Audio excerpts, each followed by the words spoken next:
Misfits, welcome to another accidental podcast. We wandered back in from Philadelphia. We're back in the studio. Back in the warmth. Back in the warmth. Oh my God, it was cold up there. The day we landed, 26 degrees with a wind chill because the wind was blowing 35 to 45 miles an hour. And so somebody, it was 16 degrees with the wind chill. And somebody thought it'd be a great idea to walk to our B&B. Well, to be fair, somebody before that said, hey, 1.5 miles isn't that far. So I'm like, okay, let's walk. So I was given false information. 1.5 miles is farther than you think when it's 16. When the wind is whipping like through your outside. bones and you're lugging all your luggage. Yeah, we should have paid $8 for a freaking Uber. It wouldn't have been as bad if we weren't lugging luggage. Yeah. It got caught in every darn crack in Philadelphia. Every crack in... all the sidewalks. Every down sidewalk the in Philadelphia. The brownstone. We did get to see a lot of urban, suburban Philadelphia that we don't normally get to see. Very true. Yeah, it was very interesting. We learned a lot about Philadelphia, which we have never learned before. Yeah. Mm-hmm. So that was nice. But let me tell you, PAX was fun. It was a good time. I have to say, it was my fourth PAX. It's my third. And my third. Yeah. So we've been started this channel on PAX. That was where we busted into the whole content provider sphere. Was on our first PAX. And everybody started watching our PAX coverage, and we appreciate every one of you that catches our PAX coverage. We have a ton of it. We did a bunch of videos, as we always do. Whenever we go to a con, we go nuts and we interview everybody. And this was a more subdued year, I think. Very much, yeah. It was more of a relaxed feel than other years. Yeah, we took it at our own pace. We didn't rush. And like there were times I think at last PAXU, we actually had like 2 crews. Yeah. Like you and Anthony were going to cover stuff, and Dawn and I were going to cover stuff, and so we were doing video upon video upon video. And this time we just said, you know what? Let's just do it at our own pace. We made sure we played a game of Star Wars Unlimited. Yeah, we played one round of draft. Yeah. We didn't get to play any of the constructed like we wanted to, but... Yeah, if we would have tried harder, we probably could have. But we definitely had fun all the way through. Every one of us had fun. Speaking of Star Wars Unlimited. Speaking of Star Wars Unlimited, Tom got himself a lucky break on the old Star Wars Unlimited pack. So anybody wants to buy it, $350, cash on the barrelhead. And so that was good I got mine at Gen Con, and Tom got his. But that was the last con of the season. Mm-hmm. Yeah, and there's probably going to be another con set for next season. Oh, I'm sure. Yeah. They pretty much verified that there was going to be one for the next year. So that's pretty cool. I think it's going to be Heroes. I said it was going to be Heroes, and Austin gave me that. Xander gave me that. I can't say anything look. So I'm pretty confident. It's the same look he gave us when we talked about having leaders. Yes, leaders for space and all that. So that's definitely something that we had a great time meeting everybody and seeing everybody again. Because at this point, it's getting to where it's more about seeing the same people that are friends of ours now, instead of just people who make games. We've seen them so much and talked to them so much that it's like catching up. We see once or twice a year certain people, and catching up on how things are. Yeah, and how the industry is. And I think this year PAXU was a little different because it definitely seemed less crowded. Yeah, it kind of got into its groove. I think. Even though it was a sellout, was a sellout all 3 days. It seemed less crowded. However, I noticed the gaming tables were packed. Oh, the library area games where were you all check packed. out check out the games. There wasn't a place to sit down. But the floor was manageable. The expo hall floor, before it was, as Tom calls it, nuts to butts. Yeah. And this time you could actually kind of walk around and breathe and take a look at stuff, which was good. Yeah. Even though it was sold out. I couldn't. It was funny. It seemed more packed last year, but there were more people there this year. Right. So that was really weird, but it was fun. And PAX did celebrate 20th anniversaries. That's their PAX 20th their anniversary. 20th year. Yeah. Thank you, Tom, for my Christmas present. Yeah. We all got PAX shirts. Yay. So. Yep. I got a cool one. that Jerry said, "Oh, you got the cool shirt." So, well, mine has a bunch of tattoo flash. It's on the back. Yeah. So yeah. Maybe we'll show that off later. But. Or maybe you'll just get those tattoos on something we can see later. But that definitely was fun, and it was. I have to say, everybody we interviewed and everybody we talked to, it was great seeing everybody again. Mm-hmm. Yep. And we even got to just kind of relax and enjoy the scenery. It was from talking to a couple people, it was more back to the way PAXU was before COVID. Mm-hmm. Right. Because COVID really changed PAXU a little bit because of all the supply issues and all of the delays in China and all that everybody who tries to sell games is premiering them at Gen Con and Essen. Mm-hmm. And this is after Essen. So like the last few years, because of supply delays and all that, this was kind of like Gen Con 2.0. You know, there was a lot of people who were promoting games at Gen Con or at PAXU because they couldn't get them in at Gen Con. And this year, everybody had their collective stuff together, so there was no surprises. And this is the last con of the fiscal year, so it's a fourth quarter con where they start all over again. They call it a holiday shopping con. It's much more because, hey, come buy gifts, buy Christmas presents. Yeah. People come cash in hand and just buy. And there was a lot of great gifts at the con this year, especially if you were hitting like Ivy Studios booth. You were hitting Plaid Hat Games booth. You were hitting Dire Wolf, because they all had their brand new Kickstarters that were shipping. Mm-hmm. They had a supply at PAXU. So you were able to get like the Acquisitions Incorporated Clank. You were able to get, a whole bunch of stuff that is still being sent out to the backers, but you were able to get those for Christmas gifts. So that was really cool. We were able to pick up a couple of things, but it was funny because like we were hoping to get some we could get Acquisitions Incorporated, but it's supposed to be on our porch, and then we got home and there it was. Yeah. So it was like we didn't have to carry it home. That might be one of the next games we get on the table. Yeah, yes. Yeah, we gotta get that out. We gotta give you an unboxing video. Exactly, the new Legacy Edition. So we can start playing that maybe over the Christmas to holiday when Zach's back in town, because he played a lot of the last one with us. Yep. But yeah, definitely Clank's a winner. And Clank's a winner anyway. Look at it. The teachers will be off for a few weeks, yep. So we'll have some game time. One more week. Yeah. Yeah. I wonder what time off is like. But yeah. So what did you think were your big highlights? No, we'll start with Tom. No, I don't know if everybody. I know one of the things I get into when I go to any PAX is the pin trading, and I left my pins from my lanyard back at my apartment, so I don't have them with me. But there was I got a couple of ones I was looking for, gave a couple of my high price ones away. So it's always fun. You've gotten us kind of into that over the years. Oh, one of them is this one, the little black doggy, black and gray Doberman. Yeah, that's definitely something. Your interest in it was infectious, so we've started. We've started getting into it a bit too. For me, it's a lot like the social thing too. I get to go there and meet like-minded people, and found this guy. There's this guy I've seen, I think, every PAX I've been to, even the PAX East. I don't remember his name, but he has a giant trench coat, and he has every Penny Arcade pin on this trench coat. Yeah. It was impressive to see. He used to wear it, but at this point it's 40 pounds. Yeah. And he said his flight messed up his back, so he couldn't wear it anymore.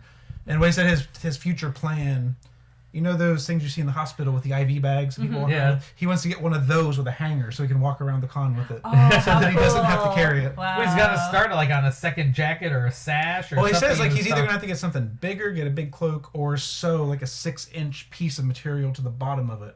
Because when he does wear it, it's like 6 inches from the bottom, so he still has a little bit of room to go down. Wow. Yeah, and he made me a trade, which I mean, granted, I'm not as strict as a Penny Arcade pin person, because the whole thing about Penny Arcade is that you have to have Penny Arcade pins to trade Penny Arcade pins for the most part, and so they have to be verified Penny Arcade pins. But other people make other pins, and I'm a huge Cyberpunk fan, and the guy had like 9 Cyberpunk pins, and he's like, "Oh, I'm just looking for these 2 pins that I had," and I'm like, Yeah, I love Cyberpunk. Here you go. You know, we Right. finally haggled. So I got a bunch of cool Cyberpunk pins, but And you helped him on his collection. He says those were going to go on the jacket. So. yeah, those are like the ones that he had a space for already. So I was like, okay, well that's cool, but now I kind of miss one of them, but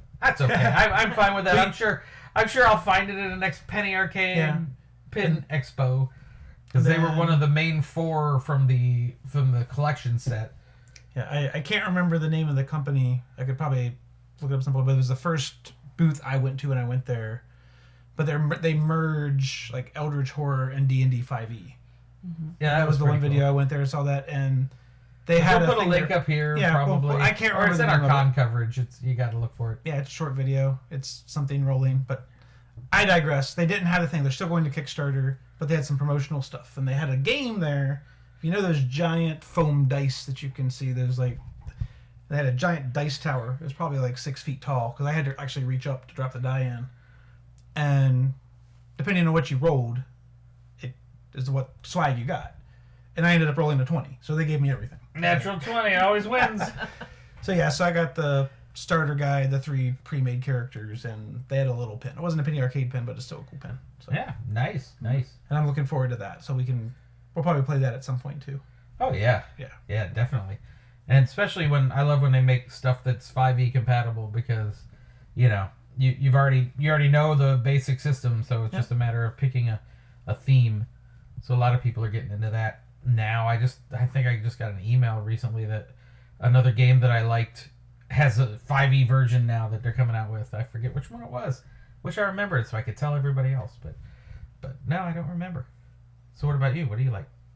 Well, I got into the pin thing as well over the years that I've been going to the cons, but I really don't collect the ones that are like PAX exclusive or Gen Con exclusive. These are Penny Arcade pins, but I go after the dog collection.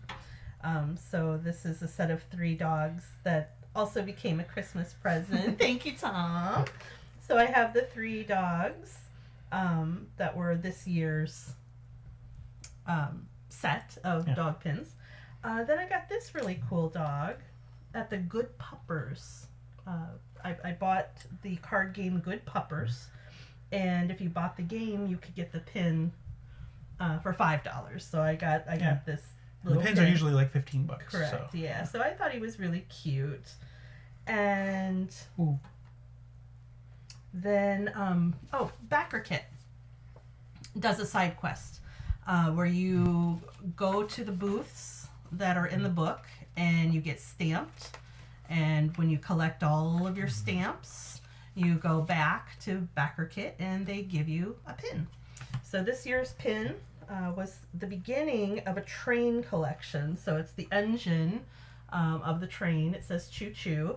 And of course, that's what engines say.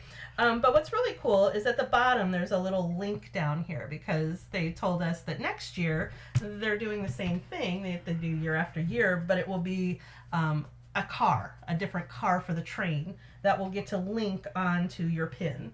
So it'll be the train, the engine with its little cars going, chugging along. So that is... Yeah, these pins are cute. Yeah. I have to say, these pins are cute. They've been doing it since they started Penny Arcade too. It's a fun convention activity, and it gets people talking, and it gets people trading. And it's fun. Some of these booths that I went to, some are big, big booths. Some are smaller independents. Yeah. So you get to learn a little bit about an independent publisher here. And a retail store specializing in tabletop role-playing games. This is Exalted Funeral, was one of the ones we had to go to get our stamp. So you learn a lot about different games and different manufacturers, and you can. It's a nice marketing thing, but it's also fun to wander around the floor and try to find everybody, and then it was really cool.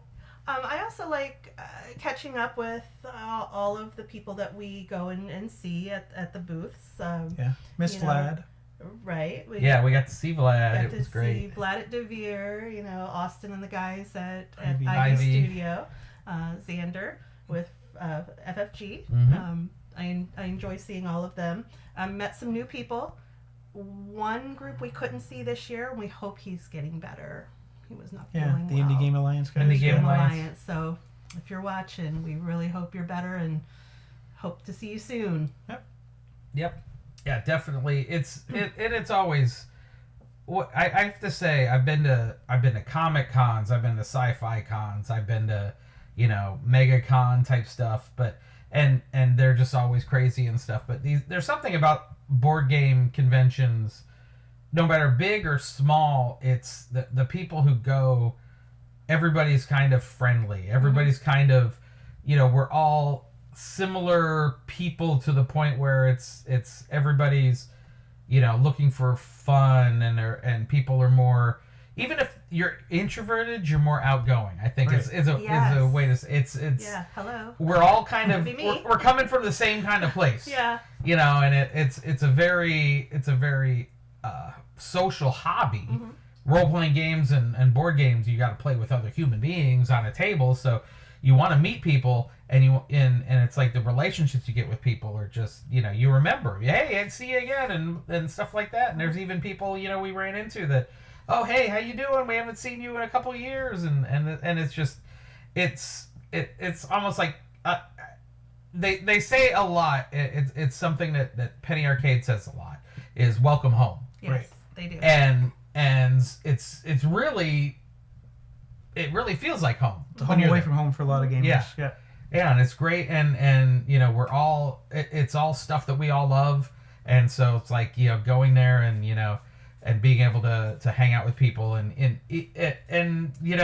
even when you're talking to like a game developer and you realize that they're somebody you kind of go, oh, cool, you make games, and there's kind of a little awe factor. It's like, you made this cool game that I love, but even those people are like, yeah, I love board games too. I love playing them too, and they're it's like the difference between them and us is they made a game and I didn't, but they both. It's like I forget. I think it was we invited the guys from IV to go to Morimoto's with us, Right.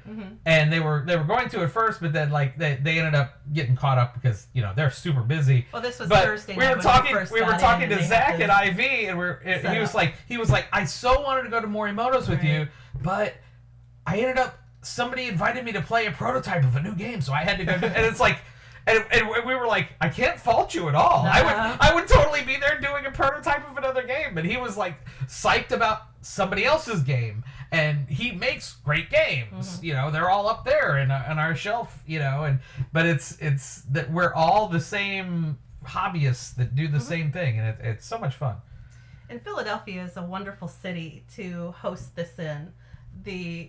I get it wrong, correct me, it's the Philadelphia Convention Center? No, Pennsylvania. Pennsylvania. Yes. I looked up the wrong convention center when we were leaving the airport, and I'm like, oh, guys, we're going here. And Tom's like, No, wrong name. wrong one. And I'm like, oh, yeah, that's right, because 12th Street, 13th Street, Arch Street, Market Street were nowhere near where I was looking on the map. And I'm like, I know those. And I only remember that too because when I was looking up where we were staying, how close it was to the convention center, I first looked for the Philadelphia Convention Center. I was like, that's not right. Well, I just look for Reading Market and then go from there. And So that that's what I was like, is where's Reading Terminal? really, really cool place. Reading Terminal, the Reading Market, right outside the convention center. Yeah. Wonderful, wonderful open. Well, it's enclosed. You but have to go to Reading Market if you're open ever there. aisles If you don't of go there, restaurant you've done after something restaurant, wrong. Store So after many- store. So many For breakfast different. or lunch cuisines. or an early dinner, I mean, you can't go wrong going in that place because there's so much variety. You can and get stuff. your standard Philly cheesesteak there. Wonderful Philly cheesesteaks, but then you can get things like crepes at the creperie.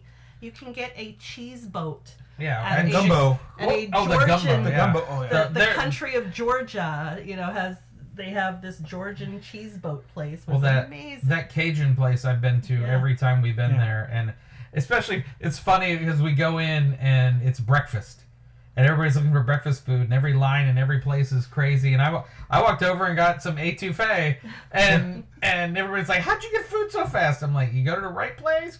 There's nothing like etouffee for breakfast, baby. I'll tell you that right now." But Chicken then- and was it chicken and sausage gumbo. Yeah. But then they That have was so good. a butcher there. You know, there's a whole butcher case. There's an entire Yeah, but seafood ain't nobody case. going to PAX and cooking. Oh, no, no. But I mean, if you lived in Philadelphia, I mean, this is, they have flowers and hot sauces, store after store in this market. Just Yeah, it's great. amazing. So And speaking anytime of- you get hungry, it's like, I'm going over to And Red I'm going to go on Market, record right now. Speaking of garbage, we went to Pat's and Gino's. I took them. Well, we gotta Anthony say, and I did it the first year. How- the why only we did. the only Yeah. reason we went to Pat's and Gino's this year is our Airbnb Was a block literally a A block, block away. Yeah. We turned the corner. It was like, there's Pat's. Yeah. It was like, Yeah, There's okay. Gino's. It was that close. So Otherwise, the first year we went there, Anthony and I did the Pat's and Gino's challenge kind of thing, and we decided we liked Pat's better. And 4 years later, they go and we find the last couple years we were just on the other side of town for our hotel, so we were going in the other direction. And from what you had told us, it wasn't worth the trip. It wasn't out of worth way. the Uber to go. Right. And 'Cause so it's in we South we Philly. walked, We were we staying in went, North and East we Philly got before. them, and they're crap.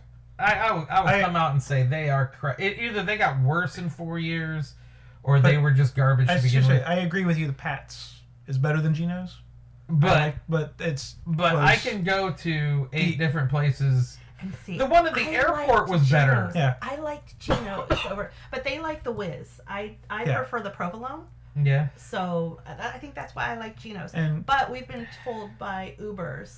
Oh, everybody, and Lyft everybody drivers, you say, which they're all one's like, the "Oh, best no, one? no, They no, go, no, don't even you go there. don't- Those are tourist traps. They're right. And they are, but if you want to try because you've never been, you do. So we did. We Yeah, got you've one got of each you've and got we to tried go it. and get the baseline, Right. and realize that everybody else is better. And I had the one in, well, there's several in the Reading Market, and that one is top notch. Yeah, the Love one it. in Reading Market But is I have really, to really, say, really good. if you're ever in the Philadelphia airport, you've got to go and get the one in the restaurant that has a bar in the middle, seating around Oh, is it Terminal C? Terminal C. Because Terminal B that we came in on didn't have one. No. But there's a bar in the middle, then you've got the seating around the windows, and oh my gosh, Well, one of the best that cheesesteaks bar I've ever was had. our gate.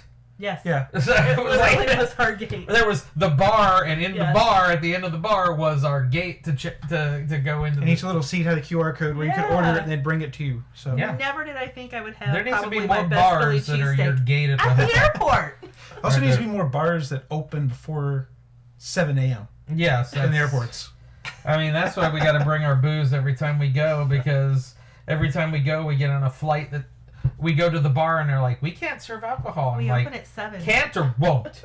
It's So it's 8, right? Because our flight was at, so I was like, Oh, that's It's like, right. yeah, they don't start opened at serving 8. until Yeah, 8. Like- yeah, our flight was But the pro tip is that if you get those little bottles, you can bring them on your check-in luggage, and then as long as they fit Not the in check-in, a the, quart no, your size carry-on. carry-ons, yeah. So then A all you got to quart-size do is bag. get on the It other has to side of the fit security. enclosed.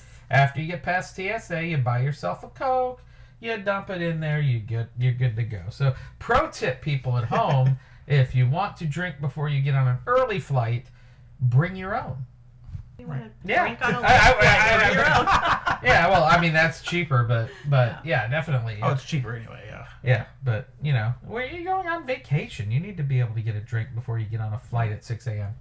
Our little Airbnb was in a really neat part of town. It was South Philly.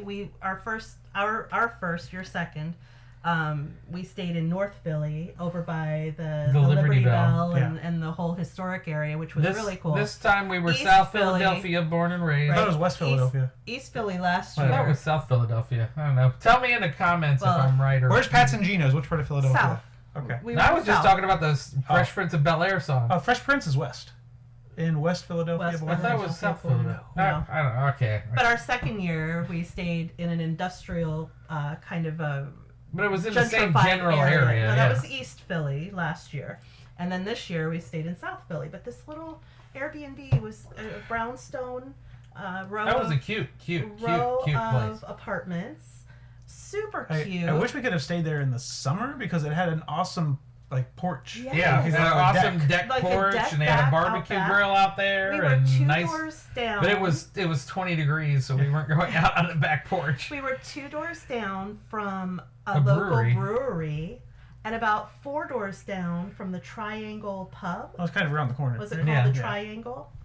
Yeah, it was a great location. Super, super cute apartment, cute Airbnb, and then Cute the bar, neighborhood, cute and then brewery. a block away from Pat's and Gino's and the touristy things there. Yeah, we have to highly recommend it, but it's an adorable place, but I don't see any way to recommend it to where you can actually find it. Well, a block away from Pat's and Gino's on It was Passayunk Avenue. Passayunk, Yeah. East Passayunk. No, Not 1334. East Oh. Passayunk. Yeah. Yeah. But it I was think but it was also there was a 1334 where the roads kind of did Right. Yeah, it We was went to the one wrong was one first. Passayunk and one was another like street. 12th Avenue or something. Yeah. Whoever made those streets was high, Just the streets were fine. but they were in a the weird. numbers. It was like And building this numbers. street went this way, and then one went this way, and then one went this way, and then one went this way. You don't want to have two building numbers the same, Normally- literally a block apart. Right. Normally It the ain't right. addresses are not the Yeah. same within a walking square distance. blocks. Yeah, You don't yeah, want. it was wild. It's like that's why it was called the Triangle Pub though, because it was on a triangle. Yeah, because It it was was. on a train. It was really cool. And I read the history of that. Back in the day, it's one of the original 1920s pubs where I guess you would say the gangster kind Yeah, it of was like a speakeasy kind of place. speakeasy kind of population hung out and got served. And Oh, it definitely was a old neighborhood bar, Mhm. But that Yeah. has absolutely nothing to do with PAX. It's okay. But hey, if you ever go, This is absolutely sidetracks. But that's yeah. okay. Well, that's why this is why the it's accidental an podcast, accidental because podcast. we wander off and we did. talk about crap that we really shouldn't. Hey, public transportation. We took the train from the airport Yeah.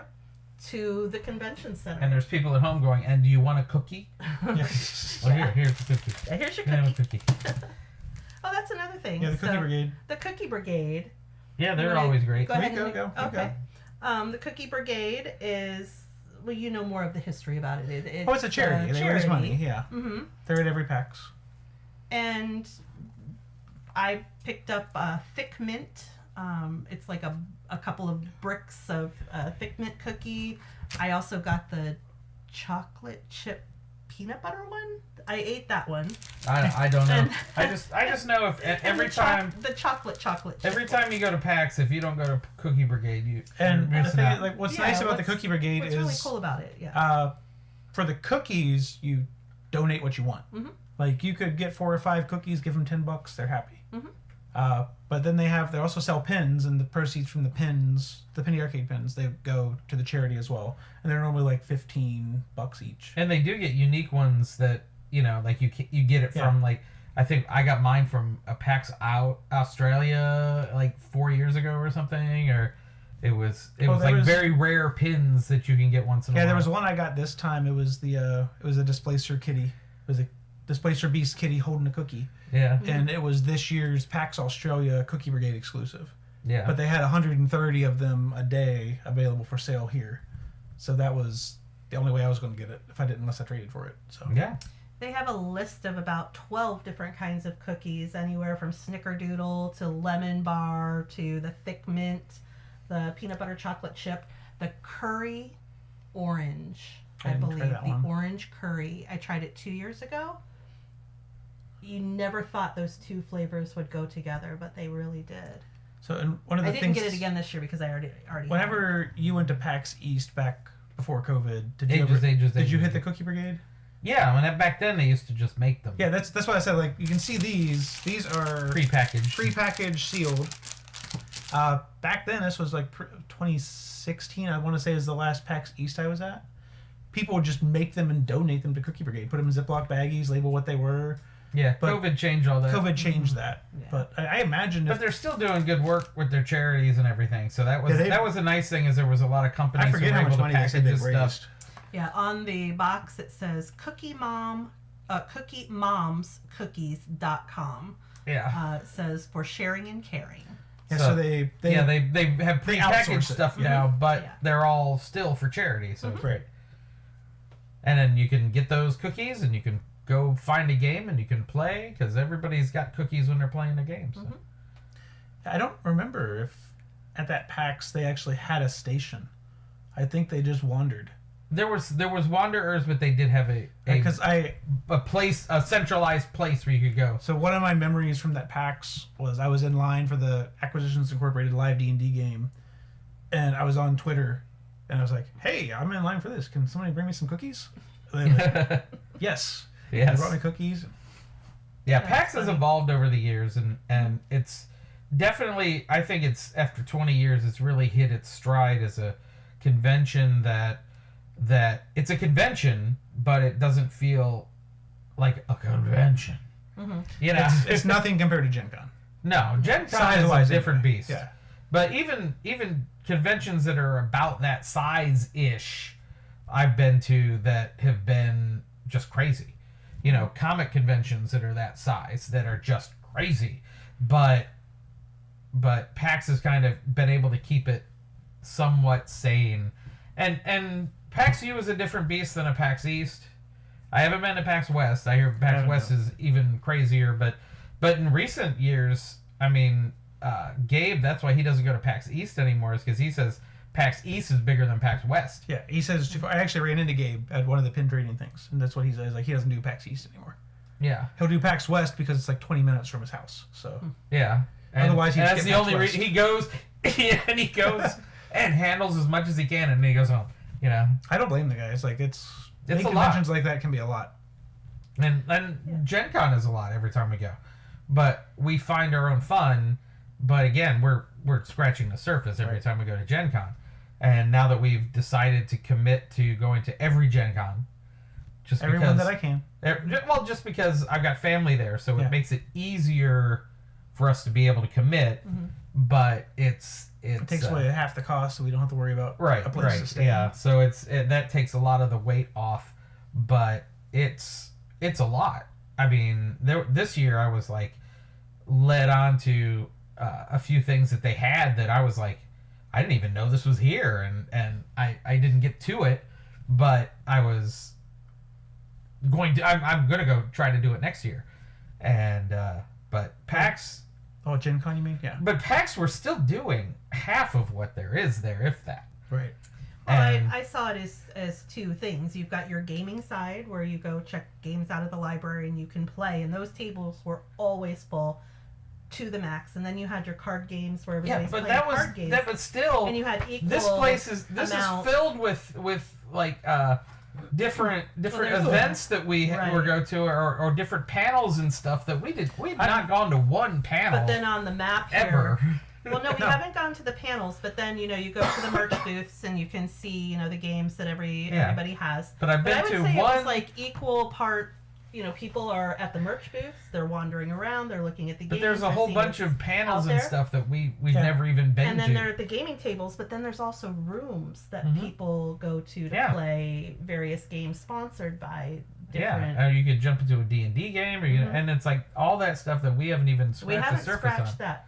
But I think it's unique this year, having been able to experience Gen Con for the first time this past summer, to be able to compare a Gen Con to a PAX that I've been to now for 3 years.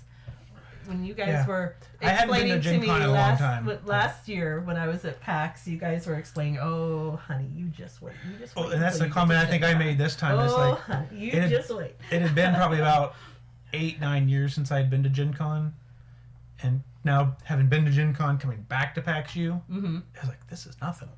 Size-wise, anyway. I love PAX. I love PAX. I'm gonna be size-wise, it's fun. It's fun, but Gen Con is a thing. More laid back. It's Gen a beast. Con is huge compared to PAX. Huge. It's the biggest game. Yeah, it's like kissing to losing your virginity. That's the difference between PAX and Gen Con. Or maybe even an orgy at that point. It's like crazy. But it was really cool to be able to experience that this year with Gen Con and PAX. I was like, wow, you guys. I don't know if I saw half the floor at Gen Con. I don't think so. I mean, we saw the floor of the stadium. In passing at best. Oh, I did walk the whole floor. But then we missed everything Gen Con, outside of the floor of Gen Con. Mm-hmm. Like, if it wasn't on the floor of Gen Con, we didn't see it. Oh, we did go to some panels. We did the FFG panel. Mm-hmm. Oh, yeah, we did do that. And the D&D. The in-flight report. And that was literally like, we went to that and it felt like, oh, we got a place to sit down for half an hour. And then we did the D&D. That was the night before at the D&D. No, the D&D thing was the day before, so. We're getting a little sidetracked again. Yeah. Oh, but We're getting back, a little sidetracked? Getting We back talked to, about cookies for 20 minutes. Well, let's get back to PAX. We've been talking for 20 minutes? Oh, easy. Easy. Let's get back to PAX and talk about the op game night. Oh, that was fun. How much fun was that? The op invited us Yes. to a game night on Saturday. It was in the Marriott Mhm. at It the was bowling thing. at the right? bowling alley in the Marriott, and it was social games. Yes. They had all their major social games out, and then they invited a bunch of content creators and such, and we got to play a whole bunch of games. And I have to say, I mean, we have a segment here on the channel that's Where the Party At. It's on party games. I think we've done one so far. There's a few more that we just got at this game night that we're going to do on, but And card games too. Yeah, it we was have a a- ton of card games that we need to develop. yeah, we a need to segment develop for. that segment. It's time. I mean, you know, this is a hobby. Yeah. Yeah. If I had 10,000 more subscribers and about 1 million hits on each video, I might be able to devote more time to the channel. But we're not to that All yet. of us got This real is jobs. your reminder to like Yeah, and real subscribe. jobs. So like and subscribe. Yeah, help us out. Come on. Yeah, let me work on some more segments for you. Mhm. But yeah, we did that, and we played. I think the big winner for me was actually being able to play Flip 7.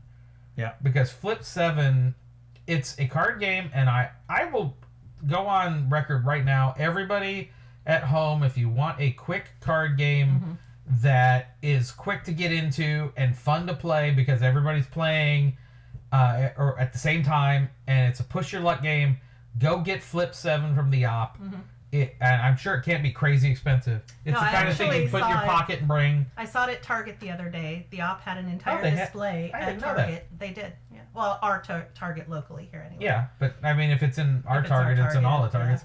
But yeah, the op has Flip 7. It's a push your luck card game that is just quick and fun, and we played with some people we met there, and it was just easy to learn and easy to play, and it was fun. We played it again last night, Yeah. and had a lot of fun playing. Couple it. So- rounds. Yeah, a couple rounds. Hey, 3 in total or 2. 2. Mhm. But yeah, it's quick and fun, and boom, boom, boom, and you can fit it in your pocket. And I can't recommend a tiny card game better than that. Because even my other favorite one that I had before that which was 10 isn't that small. It's No. 10's in a box In a like box, this big. Oh, yeah.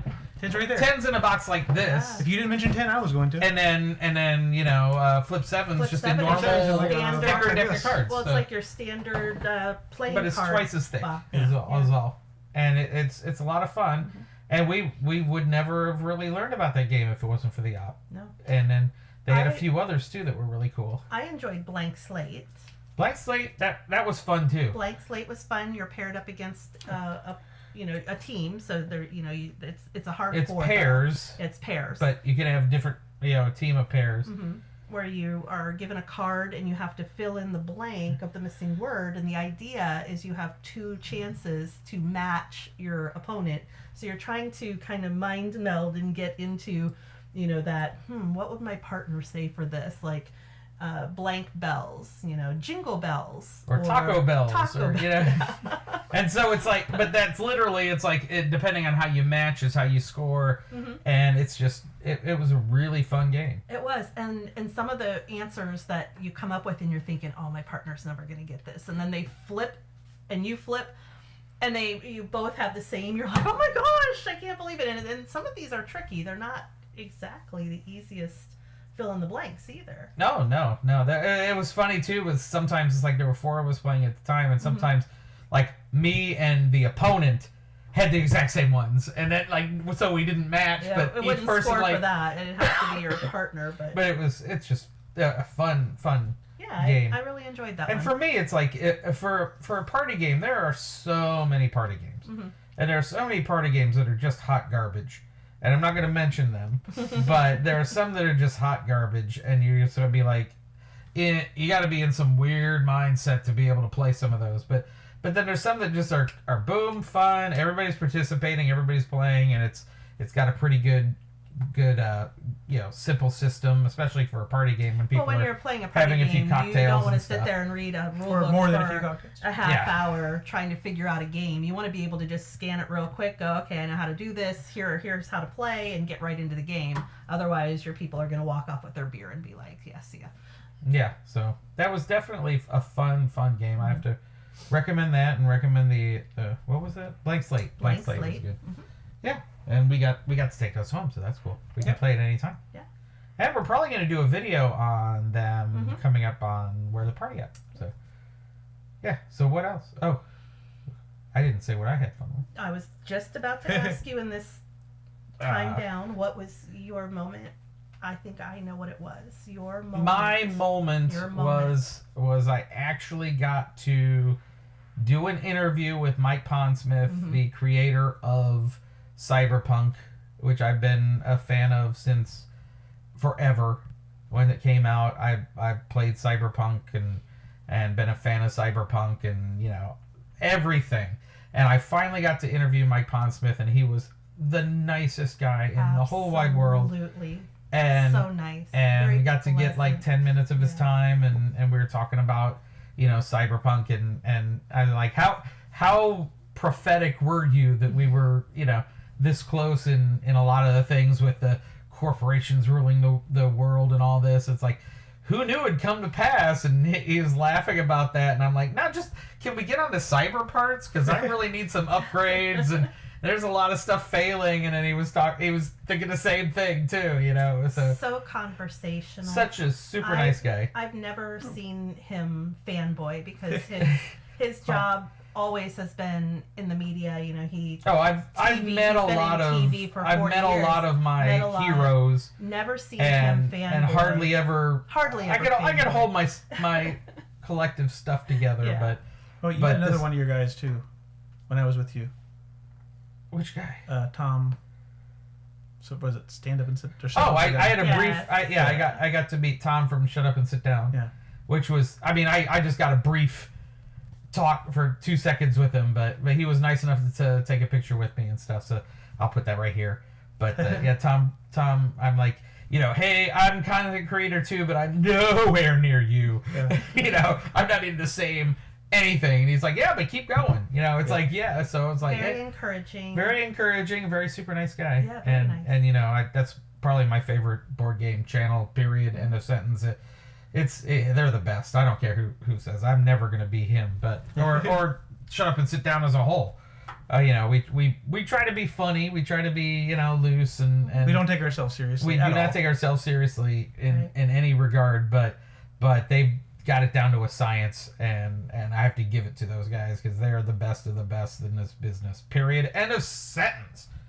Well, like you said, If you're not watching them and you're watching us, what's wrong with you? it's like-minded people coming together to share the hobby, and I would say essentially that's what we met. Just very genuine, down-to-earth people that very conversational, very nice. Yeah, and we met other content creators. We had two team ups that we did. Yeah.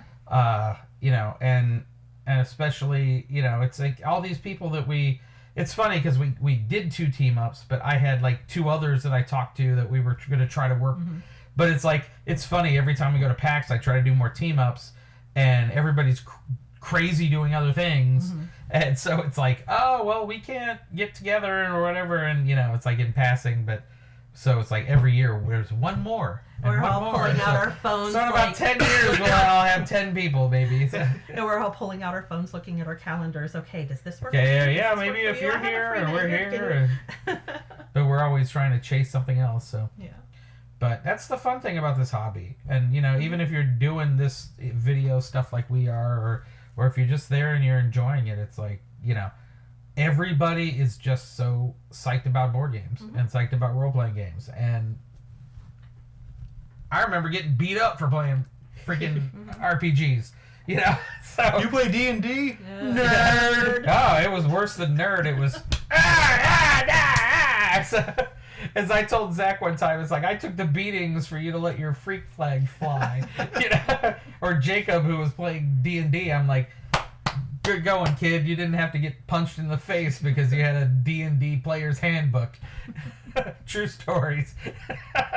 Yeah, and then you were talking about the guy you met. I met one of the social media guys I know. He's in kind of a different space. Was his? Oh, he's a TikToker. He's on TikTok. It's like it's Run DMG.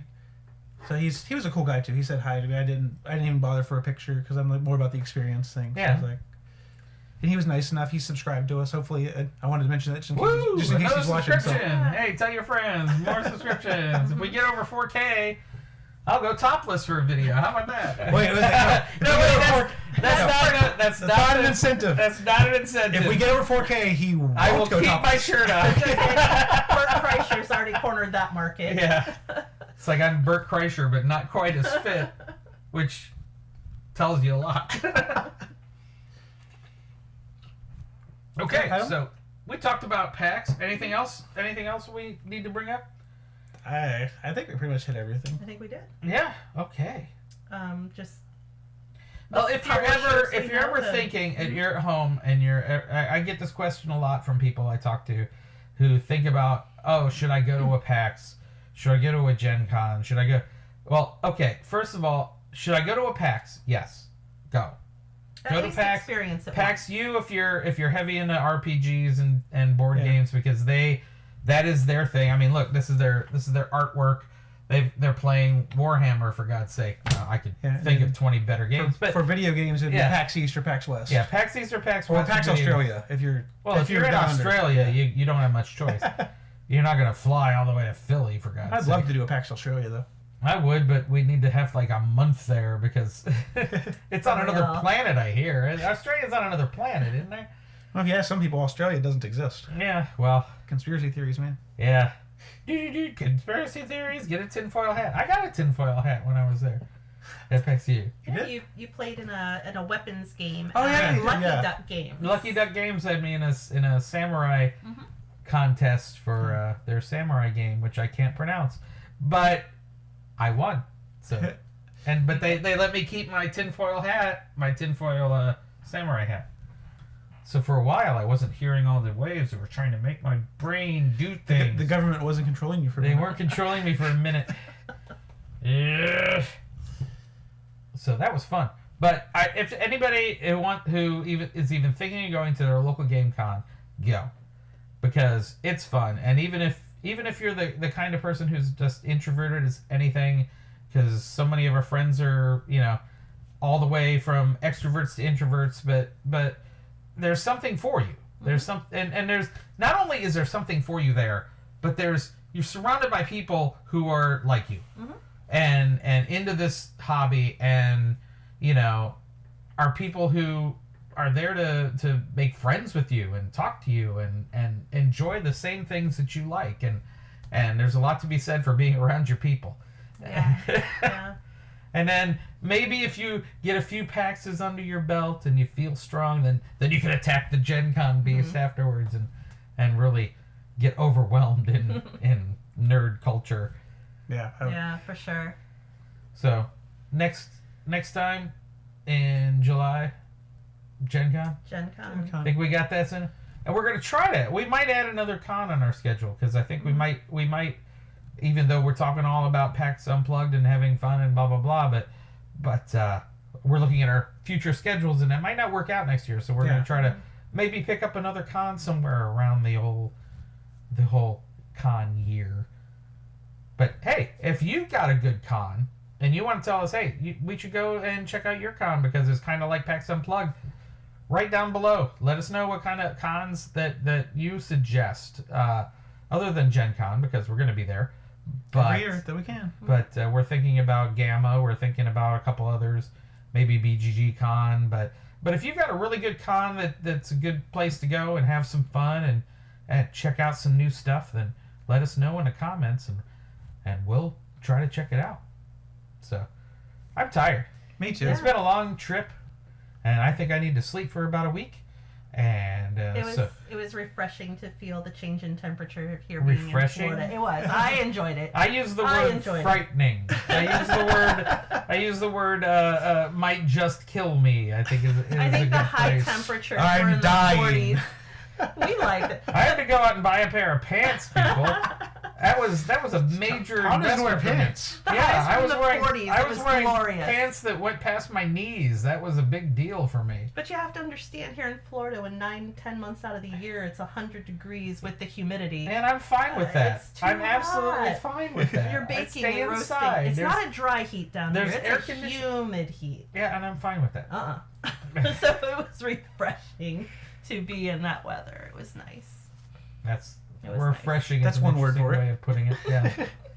So until next time, everybody back over there in Misfit Land, you have a wonderful time. Go see some kind of convention that you might like. And until next time, game on. On.